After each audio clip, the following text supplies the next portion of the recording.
Today I'm gonna boldly go where no man has ever gone before. Actually, several men have gone there before, but it's gonna be the first time for me. This is a mid-70s Fender F65. If you know anything about these guitars, you'll know that they were made in Japan. They have a laminate top and rosewood back and sides. I think it's laminate as well. Anyways, they can be found relatively inexpensive. I actually picked this one up for 200 bucks at my local music store. And I really like the sound of some of those mid-70s Japanese guitars when they are done right. The reason I say that caveat is because there are some mid-70s guitars, in fact, many mid-70s guitars, that just sound so bound up. That's what this one sounds like. It sounds like you're playing a song through a blanket. I find it funny that we all try to describe sounds. And have you ever played a guitar through a blanket?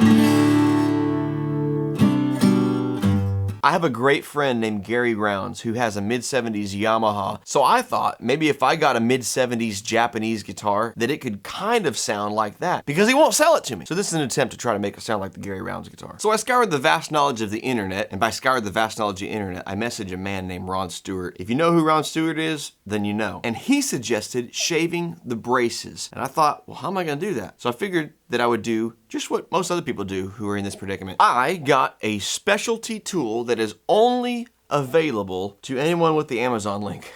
This is actually a finger or thumb planer, and I got it from Amazon for relatively inexpensive. This is just one of a 5-piece set that was like 30 bucks. If you know anything about X-brace guitars, you'll know that they are tapered and untapered, or straight braced. And these mid-70s guitars are typically overbuilt, which means that there's just a lot of material in there. I mean, you could argue that taking off some of this material is gonna increase the likelihood of the guitar failing, and maybe it is. But on a $200 guitar, it's a risk I'm willing to take. Why? Because I just care about the sound. I really don't care what the name on the headstock says. While I do have some guitars that have a name that's reputable on the headstock, I think that a $200 mid-70s Japanese Fender is gonna be okay if I go ahead and shave some of the bracing off. Not only am I gonna shave the braces on this guitar, I'm also gonna slot the bridge. I made this tool out of a dowel and a really skinny jigsaw blade. Is it the right tool? No. Does it work? Oh yeah. Slotting the bridge does something really cool. It allows the ball end of the string to sit right up against the bridge plate instead of being kind of just wedged up into the hole by the pin. What that does is, first of all, it helps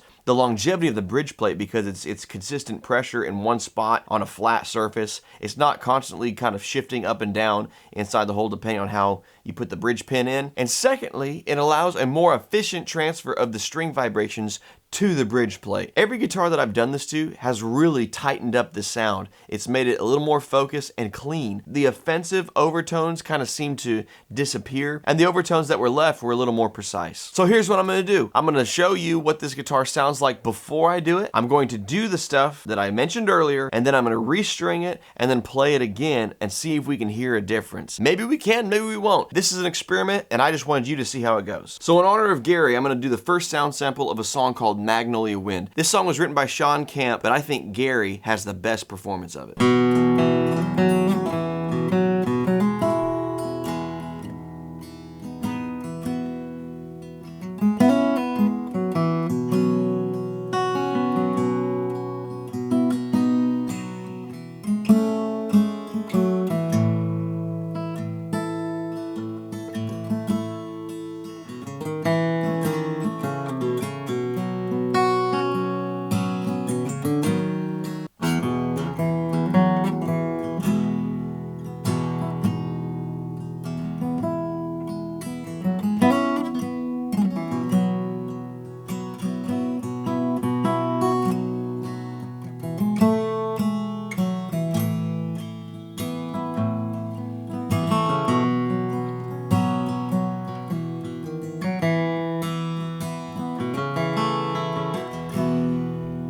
I'm not sure what I had in mind when I thought to do this, because that took way longer than I expected it to. And I am glad that I ordered the assorted pack and not just one single thumb planer, because the multiple sizes certainly made a big difference. Do I recommend that you do this? No, but I wanted to try it. Would I do this on like a mid-70s era Martin?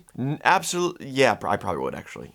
I'm a little hesitant to say initially if I hear a difference because I'm trying to be very careful to not have cognitive bias, which we're all subject to. But it does seem that there is the slight nasal sound that was there before is diminished. Do you hear a difference? If you love guitars and you love coffee, stick around because we got the stuff for you, and hit subscribe.